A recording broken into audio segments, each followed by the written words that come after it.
so much. I'm Melinda Eitzen, as you said, from Duffee-Eitzen, and I'm so glad to be here. And I want to give a shout out to Dennis Fuller and Howard Shapiro, which are two of my colleagues, and your club is very blessed to have them as members.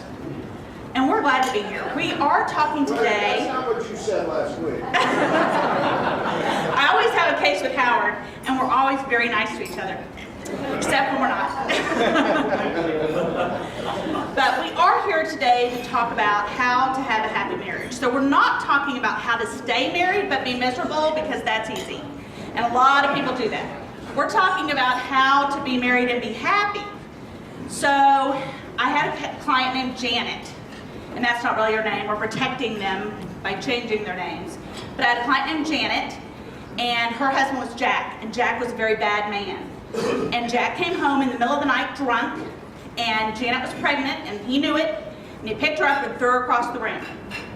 And she said to me, you know, I should have known, because before we got married, at 2 in the morning, we were in the drive-thru at Taco Bell, and he pushed me out of the car and drove away. We're not talking about how to make that a happy marriage. Those people should have never gotten married. She should have seen that warning sign, and they need to get divorced. We're talking about Carol and Mike. So Carol and Mike have been married 16 years. They have a 12-year-old and a 14-year-old. Carol stays at home. She's very focused on the kids, neglecting Mike a little bit. Mike is very busy at work, neglecting Carol a little bit. Time goes by. They kind of divide and separate because one is focused on the kids, and Carol's thinking, why doesn't he get more involved with the kids with me? And Mike is thinking, why does she always do everything with the kids and not do anything with me? And then as time passes, maybe one of them starts to have an inappropriate relationship. Maybe it's physical, maybe it's not, maybe it's just emotionally inappropriate. Or maybe as time goes by, one of them starts to do some financial things that aren't so great. Maybe a secret credit card, maybe a secret post office box to get the credit card information. And as the time passes and more of those bad acts occur, it's a lot harder to salvage that marriage. But their marriage was salvageable, right? We don't have drunken people throwing pregnant people. If they had had an intervention before too many bad acts occur, right? Because if there's too many bad acts, it's hard to recover from that. But if they'd had an intervention before that, that marriage could have been happy and healthy, and we never would have gotten to those bad acts. So how do we do that? What is the intervention, or how do we focus so we don't end up there? Well, you always have heard communication, right? Communication is the key to a happy marriage. But what does that mean? It does not mean I talk and he pretends to listen, right? That's not what communication means. It's really much more complicated than that. And I've been studying on this because I've been running around talking about this and trying to really, in my own life and all types of relationships, right? This applies to your marriage, to your business relationship, to your kids, anybody you have to communicate with. If you can be an effective communicator, it will improve that relationship. So we have 25 minutes. So you're not going to fully be educated on how to do this in 25 minutes, but we're going to give you some references so you can follow up on this. And the first two that I'm going to give you are Sharon Ellison and Brene Brown. So Sharon Ellison wrote a book, and she has audio tapes, so you can get her book. If you'd rather listen to it, you can listen to it. And I went to a 2-day conference that Sharon Ellison put on 10 years ago, and it really impacted me. And her book is called How to Take the War Out of Your Words. And I'm going to tell you a little bit about more what that means in a minute.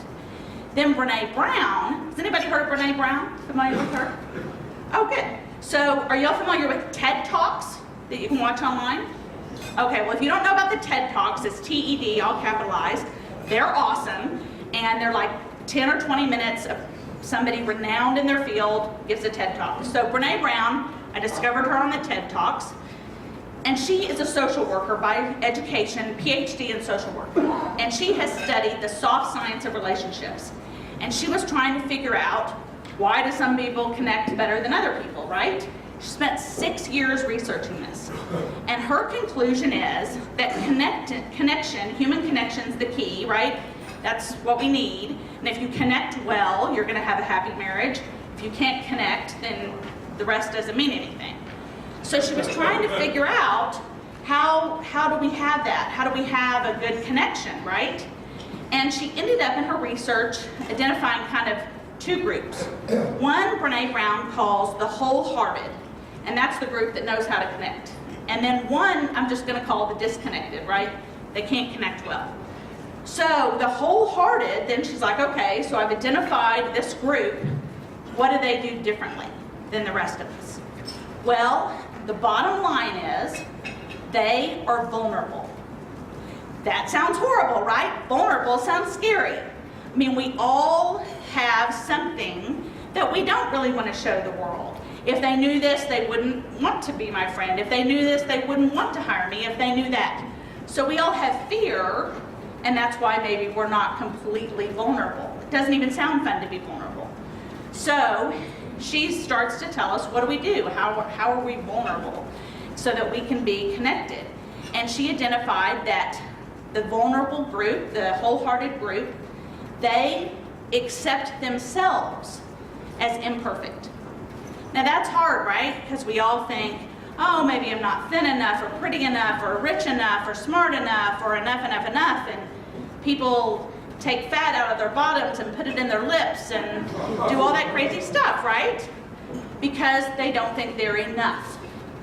So Brene Brown says that the wholehearted accept themselves as imperfect, and therefore they're able to be vulnerable. Well, one problem we have as a society that causes an interference with this connection and therefore with relationships is, in the United States, probably other places too, we are numbing our vulnerability with alcohol, drugs, food, spending, name your addiction, right? The problem with numbing is you can't just numb the negative emotions. So as you're numbing anxiety, fear, anger, you're also numbing joy, happiness, compassion. So you can't connect if you're numbed. So one thing that we see, and Howard sees this, and Dennis sees this in our practices, is addiction, alcohol, drugs, etc., and mental health are two big roadblocks to relationships. Untreated mental health problems. There's plenty of mental health problems that can be treated if people will get treatment. But if somebody has an alcohol or drug problem or untreated mental health problem, then it doesn't matter what tips or how we communicate, those are going to interfere. They're not going to be available to communicate, right? So those have to be addressed. And I think that sometimes a lot of people in society think, even themselves, oh, I don't have a problem, I could stop. But if they really reflected upon it, maybe they are numbing a little bit too much. Okay, so if we know we're supposed to be vulnerable, how do we do that? Well, that's where Sharon Ellison comes in from my perspective. So Sharon's book and her talk focuses on the how-to, real specifically. And I'm just going to give you a little glimpse of that to inspire you to buy her book. She doesn't even know I'm out here hawking her book. She lives way in another land. But what she says is the way we communicate non-defensively is what helps us to be effective. And I'm going to give you an example, but it's all about asking questions, living in the question, and she says to do it neutrally. Now, I interpret that to mean in monotone. So, as an example, you can ask a question, right? And it can be a question, but it could seem like you're interrogating someone. Where were you on last night? You know, that is not a neutral question. Your body language, the word you're emphasizing is not neutral. So she says to say it in the monotone. She doesn't use the word monotone. She says neutral, but that's how I think of it, in order to have this neutral question. So as an example, Sharon tells a story that she goes to buy tires. So she's in the tire store and she says to the tire man, you know, I need new tires, what do you think? And he recommends some tires that are different than she normally has bought. And so she asks some questions about the tires. And the tire man says, you don't need to know that. And then she asks another question and the tire man says, you don't need to know that. And she thinks what we're thinking, right? Well, that sexist pig does not think that I need, because I'm a woman, to know about my tires. And she's this close to just marching out of there. She's gonna go buy her tires somewhere else. But she decides to practice what she's preaching. She calms down and she thinks, I'm gonna ask a neutral question. So she says, all monotone, no inflection, is it your opinion that I do not need to know about the tires I'm buying? And he says, oh no, I used to teach auto shop and I never felt like the students respected my knowledge. So that's why I was saying, you don't need to know, I thought you weren't respecting my knowledge, but I think you should know. So then he tells her all about the tires, they're best friends, she buys the tires, they leave hand in hand. So true story. So let me give you one other example. This is, since we're talking about marriage, let me give you a marriage example. So Susie and Joe are married 12 years. Susie's stay-at-home mom, Joe's the worker, and one morning before he leaves for work, he says, I almost cleaned out the bank accounts today and left you and the children. And he leaves. That's the whole conversation. So she could have the reaction that a lot of us would have of, well, we'll see who gets to clean out the bank account first, right? And she could hire me, or Howard, or Dennis, and say, go file right now for divorce, and we're cleaning out those bank accounts, and we're gonna see what, right? And now, he's done something, right, by the statement, she's now taken action that has done something. It's gonna be really hard to recover from that, right? Instead, she went to talk to Sharon that day.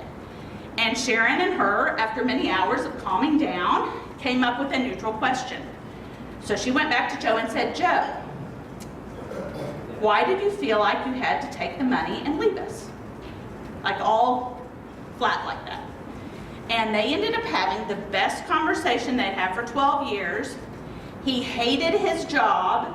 In the past, when he'd said something about hating his job, his wife had said, oh no, you have to keep the job, because she's fearful, right? She doesn't work. And so he felt like he couldn't leave the job. So he was just having one of those life panic, like I need to run away from my life. Not you in particular, just everything. So they got a plan. She got a part-time job. He got an exit strategy to change his job. Happily ever after. So that just shows you that one question said calmly made such a difference in their life. If we could all learn how to do this, this could change everything everywhere, right? In our interactions with our own family, in our interactions in business, world peace could be accomplished if people would do what Sharon Ellison says. Now to Joanna. So another book that we wanted to mention and we see as a component of this discussion is one many of you may have heard of, which is The 5 Love Languages by Gary Chapman. And so as we know, no matter who we are or how we may present to other people, one of our greatest needs that all of us have is to feel loved. And so when we are married or in a relationship, our spouse, of course, is the person we most want to love us, along with kids and other family members. So when we feel like our spouse loves us, the world is great, things are great, everything is easier to deal with.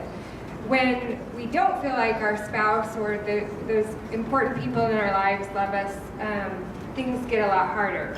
So what the book talks about, and Gary Chapman has done research on, is that he's identified 5 love languages. And these 5 love languages are words of affirmation, quality time, receiving gifts, acts of service, and physical touch. And we are all wired a little bit differently. All of those do something for us, but each of us may have things that fill us up more. And he talks about your love tank. So when people like your spouse or others have treated you in a way that focuses on the love language that fills you up the most, it's like filling up a bank. And so then when tough times come, when you do have challenges in our families and our marriages that we all do, or our business partners, you have better ability to deal with that in a calm and peaceful manner. And when we haven't been getting what we need, our bank account or our tank is empty. And we just kind of fall apart when the tough times come. So one of the important things in our marriages and our other relationships is to think about and identify for you and for us, what is the primary ways that we feel loved.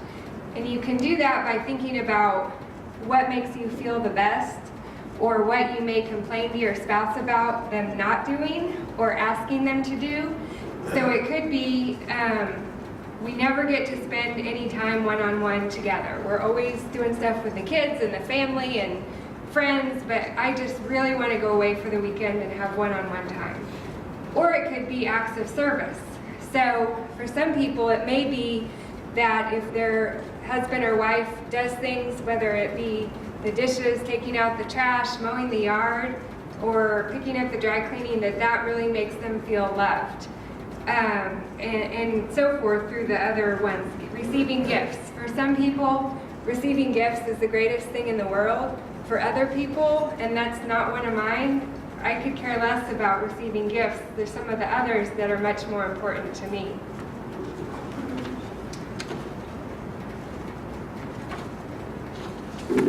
And then we also wanted to touch on, of course, one of the number one reasons that couples fight is money, and a couple of aspects of those disagreements. One is there's a concept called financial infidelity that Melinda touched on earlier. So that's when we have the secret spending that we don't want our spouse to know about. So we may buy the shoes, but they're hidden in the closet. Or we buy the golf club, the new golf club, but we don't really want our spouse to know about it. And some people can get really carried away with hiding those things and thinking, well, I'll do it and I'll ask for permission, I'll ask for forgiveness later instead of getting permission up front. And those types of, that's breaking a trust, and that really can wear down your relationships. The other big one that we see can be really helpful is talking to your spouse about money. So in a lot of relationships, one of the spouses prefers to handle the money, whether it be paying the bills or meeting with the CPA or the advisor, and the other person really could care less. But then we often end up in disagreements about who spent what and why there's not enough money and why we have too much debt, and that really causes a great deal of stress. So if we can find ways and set aside time to actually, even though one of us may not want to do it, sit down with your spouse, whether it be every month, every week. Let's set a budget. When we go meet with our advisors, let's go together so we're both equally educated. And then as we work on setting our budgets, whether we identify the things that are have-tos. We have to pay the mortgage, we have to pay the electric bill, and those sorts of things. But then there's the discretionary pot. And what can often alleviate some of the fighting in a relationship is to give each partner some fun money, where they don't have to be accountable for how they spend it. So with everyone's budget, that could be different. It may be $100, it may be $500, but if the husband wants to go play golf or buy a new golf club, if the wife wants to go buy shoes and the husband thinks buying more shoes is pointless, they are allowed to do that within the budget, and that can really help alleviate some of these financial disagreements. Okay, the other thing that we recommend is do service together. And you're Rotarians, so you already like service.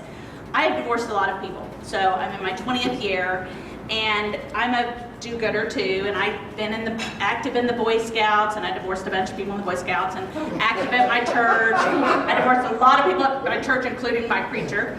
And I'm a sailor, and I divorced my sailing teacher, and I'm a ballroom dancer, and I divorced the lady who owns the ballroom dance place.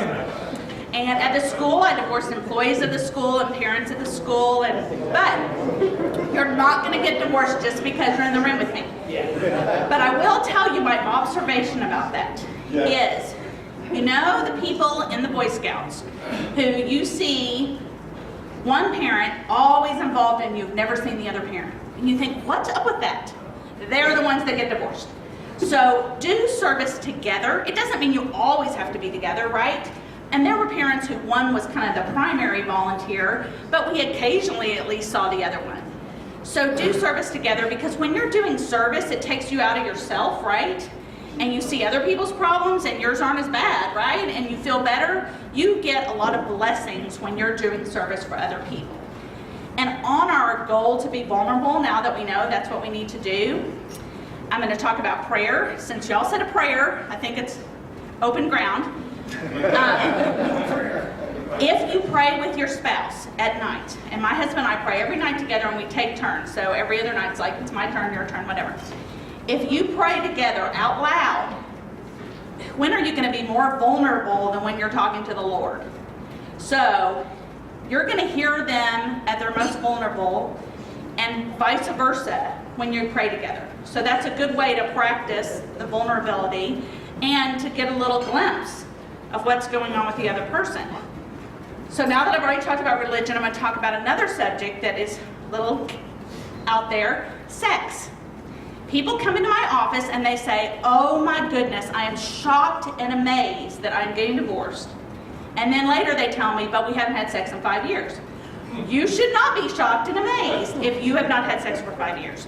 There are pills, there are toys, so my encouragement is make sure you have a vibrant sex life, because that is an important element of your marriage. And again, that's a very vulnerable place, right, and state, so it will help you to practice your vulnerability.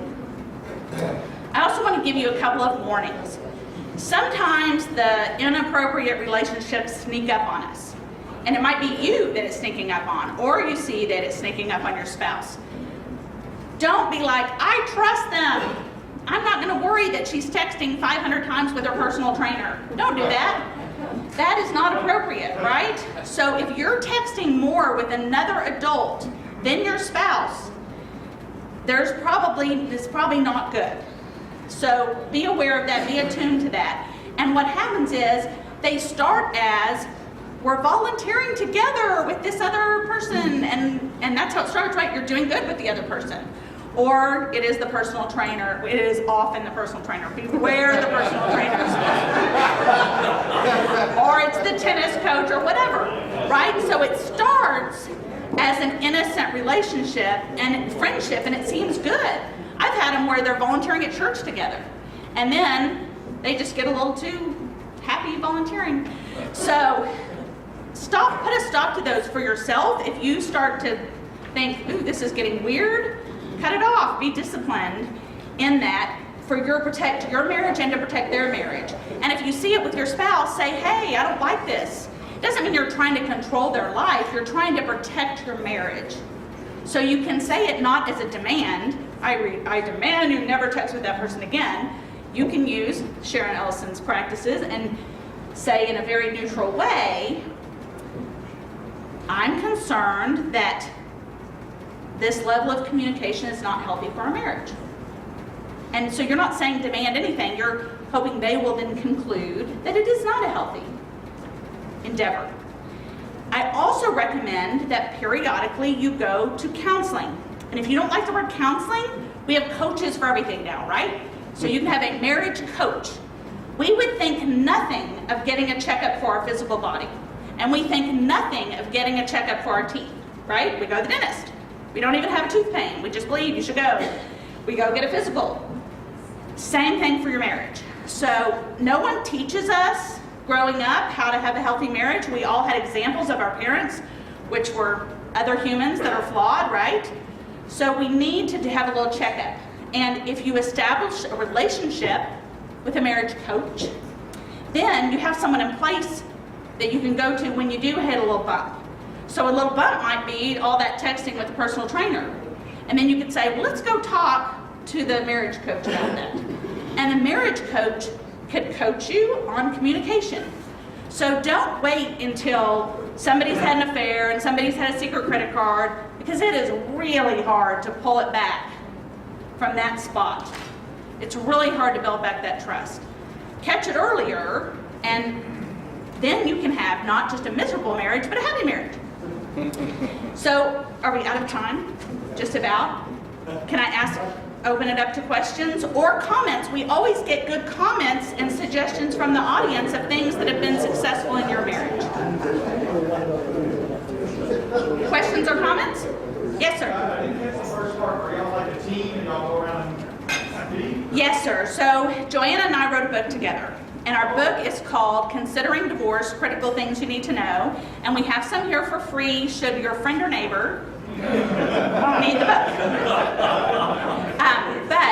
But once we wrote the book, we thought, you know what? It would be a good service to the world if we got to them before they got to us. But we both work with divorcing people. So Joanna works as a neutral financial professional helping, and I work obviously as a divorce lawyer helping. So by the time they get to you, do you try and talk them out of divorce? Well, I mean, if it's the example of Janet and Jack, no. But I have had cases where they reconcile. So if I heard their story and I think there's no reason they couldn't reconcile, then we always suggest counseling. And I practice in collaborative and in litigation. And in the collaborative model, they have a much greater chance of reconciling. In litigation, it's hard. We stab each other so much. You know, Howard and I are like, that it's hard for them after they've stabbed each other 25 times to reconcile. Mr. Shapiro. I've been with you for 20 years, and I've never heard you say one nice thing like you said here. You're not so calm. Let me think of a nice way to say to you, I don't buy your stuff. I'm always nice to you, Howard. He's going to take it back because he knows I'm always nice to him. Yes, sir. I'm trying to practice it. I'm practicing it, Howard. I like it. The teacher is learning by teaching. Yes, sir. So if we get your book now, Yes. what do I tell my wife about the book? You say it's for my good. And everybody's like, I can't put your book on my desk. We need a paper cover, you know, like in Carrie the Liquor. That's a good tip. Covered in 50 Shades of Grey. Yes, sir. After 43 years of marriage, I learned that the phrase, yes ma'am, works real well. Also, if I ask to do something, say, I would love to.